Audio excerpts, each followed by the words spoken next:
Hello and welcome back to the next lecture. Today we're going to see how to test your application with API tests. So we already wrote a few different endpoints. We know how to create an endpoint, right? And how to pass query params, how to the services or any other beans in some case, some classes that holds a logic and they are integrated in the Quarkus environment. So today we're going to see how you can test if it works correctly, right? So all the applications, it's not of course like requirement, but it's basically is a requirement because you always want to be sure that your app is working correctly, right? Because if it's something happens in production, it's firstly it's super hard to debug without like restarting the environment and everything like this. B, it's not cost efficient to do it on production. So it's really a lot better to start writing your tests before you move something into production. Of course, this is not like something super like MVP, which is like completely not, maybe it will be thrown out or something. Maybe in this case, it's okay. So, so we won't take book resources at all in this lecture. So we're going to focus on our greeting resource. So what we have a /hello path, and then we have a get endpoint there. If the query parameters have name, if we have a name query param, then we'll say hello, and it will give us a text hello and s, which means a string hello, the value of name, and then your ID is, and then UUID, random UUID to string. So if we run it, of course it will work. It will give you if we go to this link, if there is no query param, it will return us a null. And that's a bad situation in some case. I mean, maybe it's okay for you to have a null. Maybe let's say we have a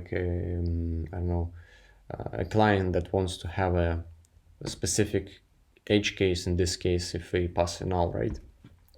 So you can go to the test Java and then our package tech.now course, and then you see two tests, two classes actually. One of which we won't touch today is a native greeting resource integration test. Let's keep it for future, for better times. So we're going to focus on the greeting resource tests. What is it? So let's open it and see what's going on here. So actually, let's go firstly to pom.xml. And as I said previously, there is a two test dependencies called Quarkus JUnit 5 and then rest assured. So Quarkus JUnit 5 contains everything that you need for testing, right? And rest assured is just a library that helps you to test the REST endpoints, which is really nice. You can tell that the library related to test environment because the scope is test. And we also have a Quarkus Maven plugin, the Surefire plugin, which helps you to test basically. So it set up everything that you need for a testing, and it also generates a report. So most of the time you don't need to touch it in some case. So yeah, we won't do it. Just you need to know that it's there, and so you have two libraries and then also a Surefire plugin for Maven. So let's go to the greeting resource and let's see what's going on up here. So for the imports, you can see that we have a Quarkus test, which is annotation. We'll go back to it in a second. We'll also use a rest assured, as you can see. And then there is also a Hamcrest. So Hamcrest is automatically included into the Quarkus. If you've never used Hamcrest is really nice library that can help you to simplify your assert statements in JUnit. And so as as you've seen by the library, you see that it's JUnit 5. It's automatically configured. You can also, of course, change it to JUnit 4 if you need to, but I think it's okay to use a JUnit 5 already there. And so, how the Quarkus test annotation works. So you see that we have a Quarkus test, right? Of course, the JUnit will automatically spot that we have a test name in a class, and then it will the Surefire plugin. And so, but the Quarkus test is more like you want to specify that you want to run a Quarkus environment during the test.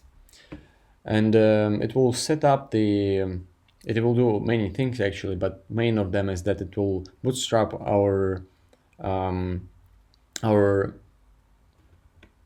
app, our backend or whatever, in a different port than you use. So automatically it's 8081. The main port for the app is 8080. For testing it's 8081, but you can switch it if you want. So yeah, and it will give us everything that you need for testing.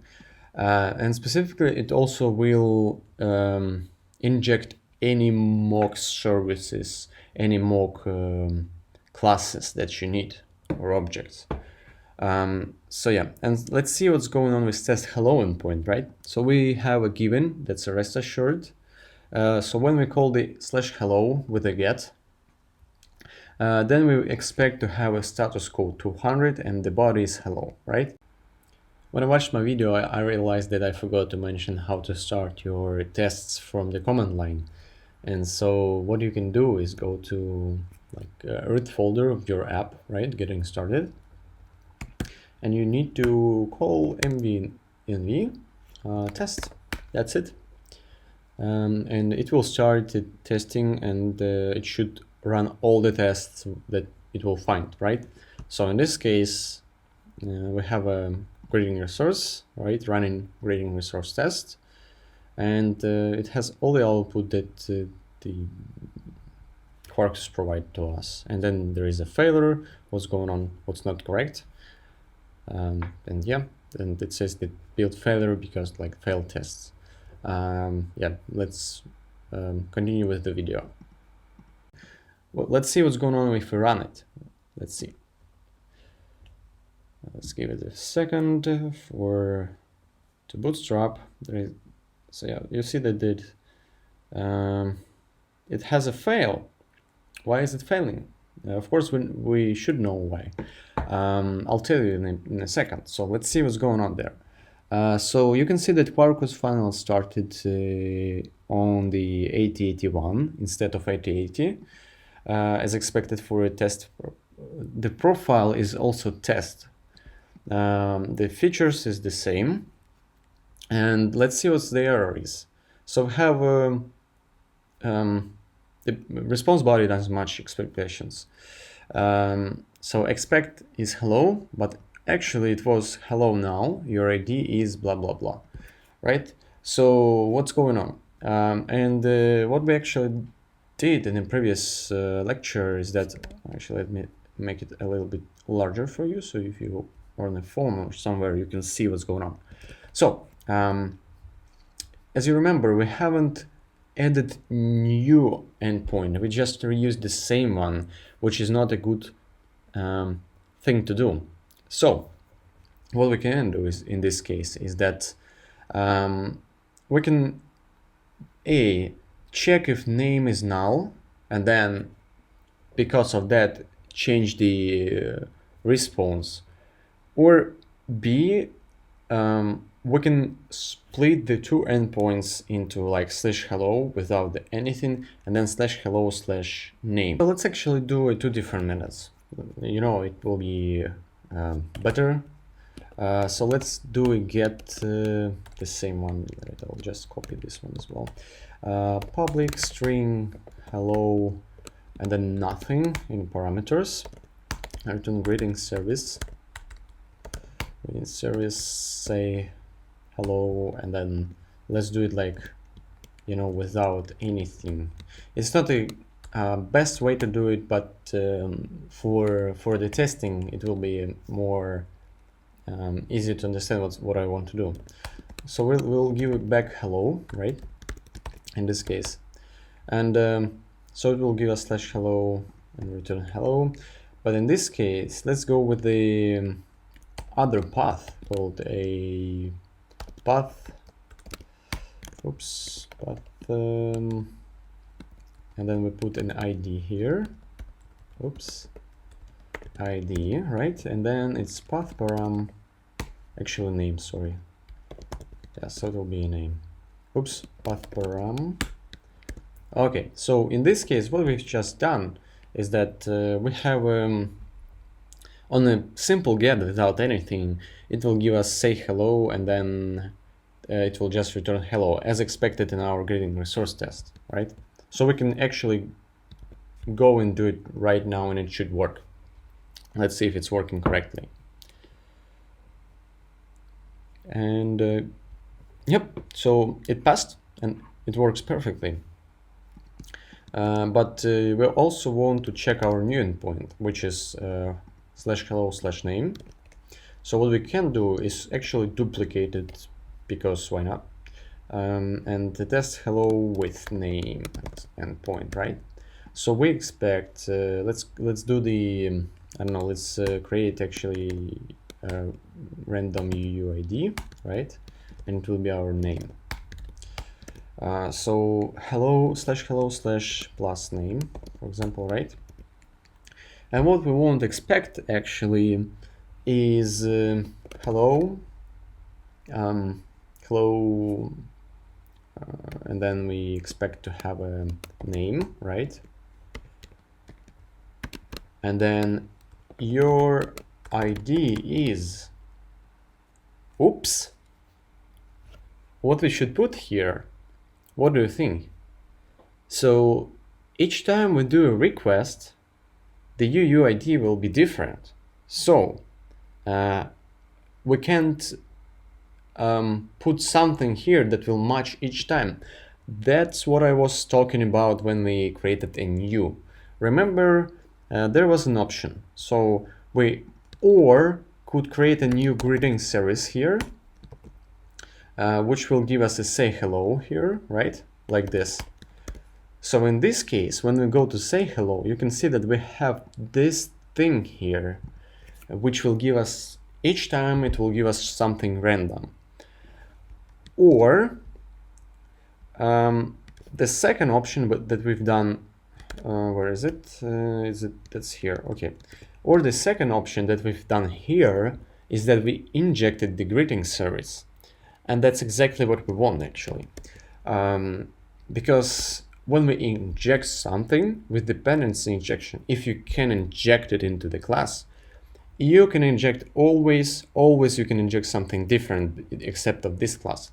So you can pass, I mean, if it's not the final, but again, when you have a power mock there, so you can like, you can do so many different things with it. But if you can inject one interface, you can always inject something instead of it. And what this basically means a mock. It shouldn't be exactly mock, but I mean, in our case, mock will be super handy. So one way to do it actually is to use a hum crest and replace it with starts with. So in this case, our test will work. Let's see if it will actually work. I think I forgot to add a comma somewhere, right? So hello, blah, blah, blah, blah, blah. Yes, I forgot to put like this. Okay, so now it will work, but it's not correct, right? Because maybe we want to test that after the is, we actually will have something random, or like we want to be sure that there is a service, or we use a service, the greeting service, so that we want to test if the controller, if our greeting resource, actually calls the greeting service, and not like, I don't know, it just writes data by itself without any logic from service, right? So what we can do in this case is create a mock, and Quarkus has actually already prepared everything for us. That's super cool. When I first encountered it, it was like, wow, you don't need to do anything. It's like already there. That's super handy. So let's go with the service. I keep the mocks in the same package as our main. And so let's create a service, right? We'll call it the mock greeting service, and only one thing that you need to do actually is to put a mock, and actually also put application scope. That's it. So sorry, yeah, and you also should extend your service. That's why you also would like to use interface, because you can just implement an interface, because, for example, your service can be final. For example, you can't extend it easily, right? Or something like this. So with interfaces, it firstly saves you time for recompiling, and the second is that in such situation it's really handy. So we also want to overwrite our save hello. We won't touch the first one because it's just returns hello, right? We want to test this one. And so what we actually will do, I'll just copy the same text. Oh yeah, I always forgot to make it a little bit larger so you can see. And so what we're going to do, we actually will call the same function. But in this case, we'll put 1, 2, 3, 4, right? 1, 2, 3, 4 in this case. So we always have the same UUID. And we can go to grading resource test and safely put the 1, 2, 3, 4 here. So in this case, actually, yeah, let me format it a bit. In this case, when we go to, let's read it, right? When we go to /hello/ our UUID name with the get, then we expect a status code 200, and the body should be hello, our UUID, the same one which we passed via the path, and then comma, your ID is 1, 2, 3. So we should expect that our mock of greeting service should always return a 1, 2, 3 UUID. Let's see if it will work. And okay, it's starting, and yes, it's working perfectly. So what you can do actually is you can put something. Oh, sorry, and you also should put back in this. So don't forget. So that's in one option. You can just ignore like any mocking or whatever and just put the is. But you can't always do it, right? Maybe you need to. Your service will compute something based on some value, which is always like, I don't know, random or something. And you can just mock it. You can extend it from a test, put a mock, application scoped, and I don't know, put like pi, right, or 1, value of 1, and it will always like square it or something like this. So yeah, so let's just put 4, 3, 2, 1, so that you can be sure that it's working. So it's starting, and you can see that our actual response from the backend is hello, our UUID, your ID is 1, 2, 3, 4. So, and yeah, so that's super easy. In Spring, you actually need to, you can do it with Mockito. For example, you can put like a mock annotation here, and say you want to have a greeting service like this, and then before method you want to put like when, it's rest assured, but in Mockito it's Mockito when, like greeting service whatever, say hello, and then 1, 2, 3, like I don't know, any object, like any object, for example, right? Then like return something. That's also an option here, and we'll we'll look at it later through the chapters. But this option is actually really handy if you don't need to mock service differently each time.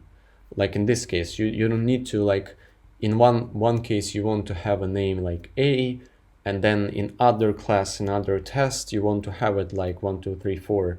So you possibly you want always to have it 1, 2, 3, 4. But I mean, it depends, of course. Maybe you want to have a token there, right, for testing, and you want to mock a token, like you have a token service or something that checks the token. So you can like put always like a get token value to 1, 2, 3, 4 or something like this.